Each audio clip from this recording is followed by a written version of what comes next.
नमस्कार स्टूडेंट्स।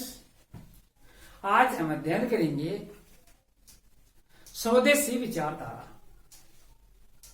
स्वदेशी विचारधारा क्या है, इसका क्या महत्व है और भारतीय अर्थव्यवस्था पर इसकी क्या प्रभाव पड़े, इस बारे में आज हम अध्ययन करेंगे। तो स्वदेशी का महत्व क्या है?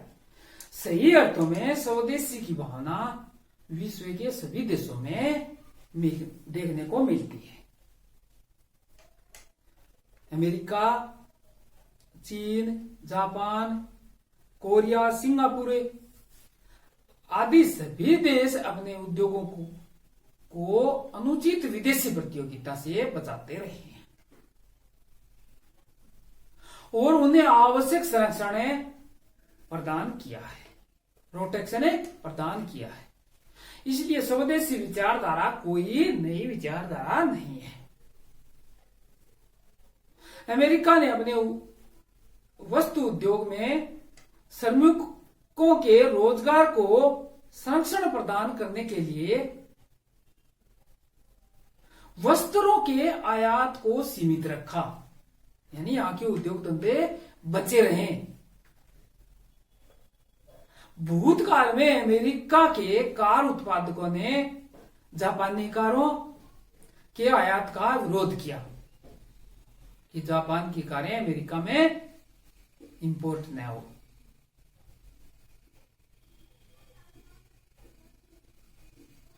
ताकि उनका उद्योग निरंतर चलता रहे, कोई अड़चन न हो।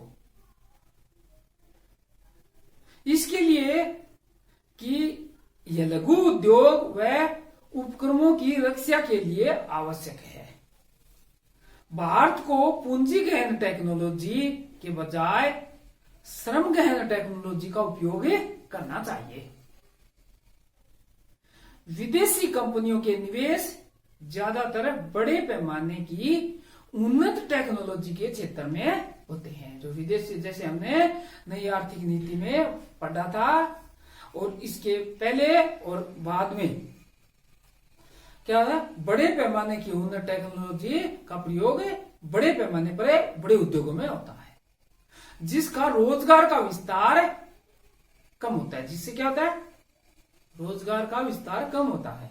इसलिए चाहे बीड़ी उद्योग हो यानी छोटे उद्योग, एमएसएमई सेक्टर जो भी हो, चाहे बीड़ी उद्योग हो बनाम सिगरेट उद्योग हो, विशेषतः साधारणतः सिगरेट का प्रश्न हो, अथवा मछुआरों बनाम मछली पकड़ने वालों की आधुनिक ट्रोलरों का प्रश्न हो, या नमक बनाने की छोटी छोटी क्यारियां बनाम बड़े पैमाने की पद्धति पर आधारित नमक की आधुनिक फैक्ट्रियों का प्रश्न हो, देश के लिए श्रम गहन पद्धति को अपनाना होगा। क्योंकि यहाँ अपने देश में भारतीय अर्थव्यवस्था के संदर्भ में देखें तो यहाँ लेबर का उपयोग ज्यादा होता है और रोजगार लोगों को दिया जाता है इनके माध्यम से, ताकि लाखों लोगों की रोजी रोटी न छिन जाए। छोटे उद्योगों को बचाने के लिए ये बहुत ही महत्वपूर्ण व उपयोगी है। इसलिए देश के श्रमिकों के हितों की रक्षा के लिए स्वदेशी एक मूल मंत्र माना जा सकता है। देश के श्रमिकों की हितों की रक्षा करने के लिए गांधी जी ने तो चरखे, खादी व ग्रामीण उद्योगों पर श्रमिकों को हितों को ध्यान में रखकर ही बल दिया। यानी ग्रामीण अर्थव्यवस्था पर उन्होंने बल दिया कि अगर ये छोटे उद्योग बचेंगे तो ही भारतीय अर्थव्यवस्था आगे बढ़ सकेगी, अन्यथा नहीं। क्योंकि श्रमिकों का शोषण हो जाएगा, रोजगार नहीं मिलेगा और बेरोजगारी फैल जाएगी। गांधी जी ने स्वदेशी की विकेंद्रीकृत समाज के विकास में मदद मिलती है बताया। कारीगरों व दस्तकारी की परंपरागत प्रतिभा व एकता की रक्षा होती है, वह उसका विकास होता है। इनकी प्रतिभा का और परंपरागत पद्धति का क्या होता है, विकास होता है, उसकी रक्षा भी होती है।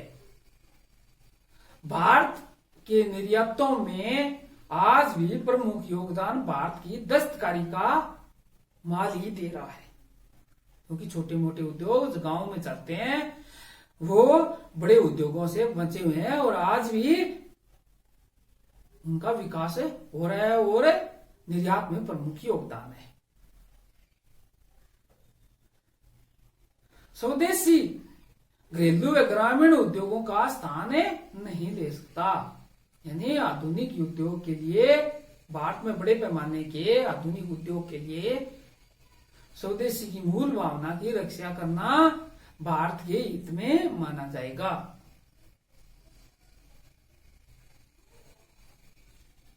स्वदेशी की विचारधारा देश के रोजगार, निर्यात,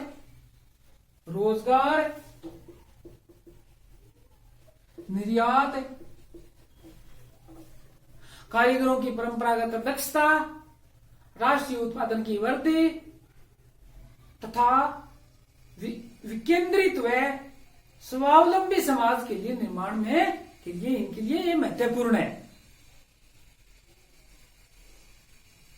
तो ये था स्वदेशी का क्या महत्व है। और भारतीय अर्थव्यवस्था के संदर्भ में देखें तो भारतीय अर्थव्यवस्था क्या है, ज्यादातर श्रम प्रधान अर्थव्यवस्था है और इसलिए इनको बचाना बहुत जरूरी है।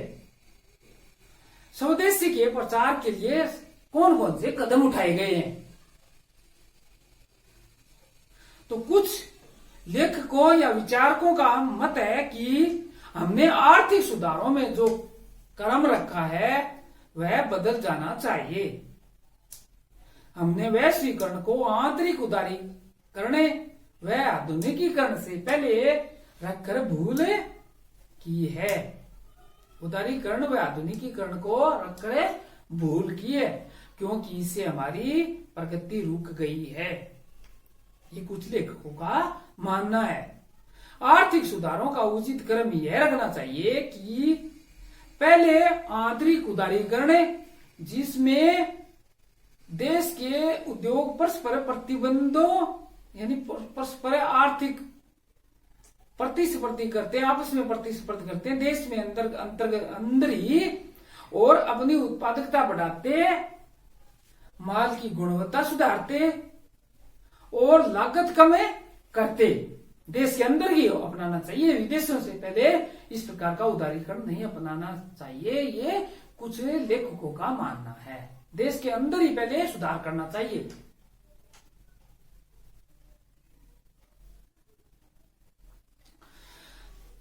लागतें कम करते ताकि आगे चलकर विश्व बाजार में प्रतियोगिता के लायक बनते। एकाधिकार की स्थिति उत्पन्न होती है इसे, और अंत में वैश्वीकरण किया जाता है।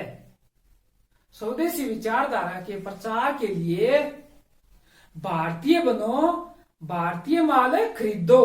क्या? भारतीय बनो,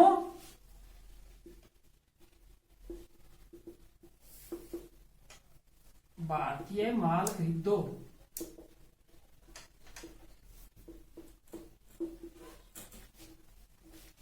बी इंडियन बाय इंडियन के नारे को उचित सीमा तक समर्थन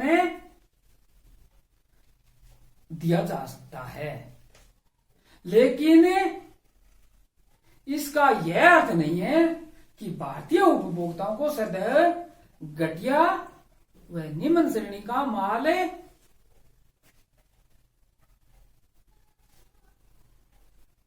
सही प्रतीत होती है।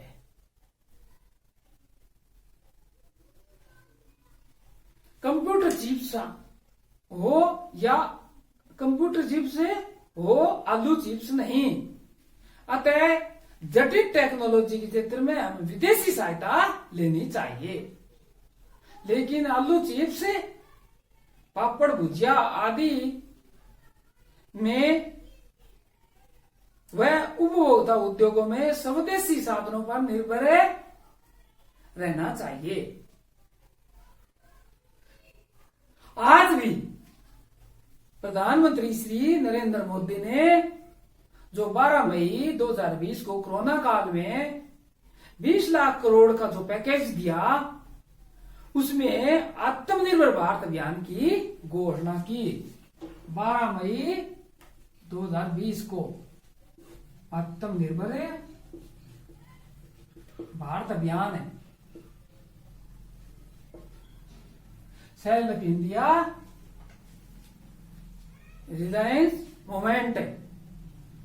आत्मनिर्भर भारत अभियान की शुरुआत की, यानी स्वदेशी अपनाया जाए। आत्मनिर्भर अभियान का अर्थ या तात्पर्य है कि भारतीय अर्थव्यवस्था को और आगे बढ़ाना।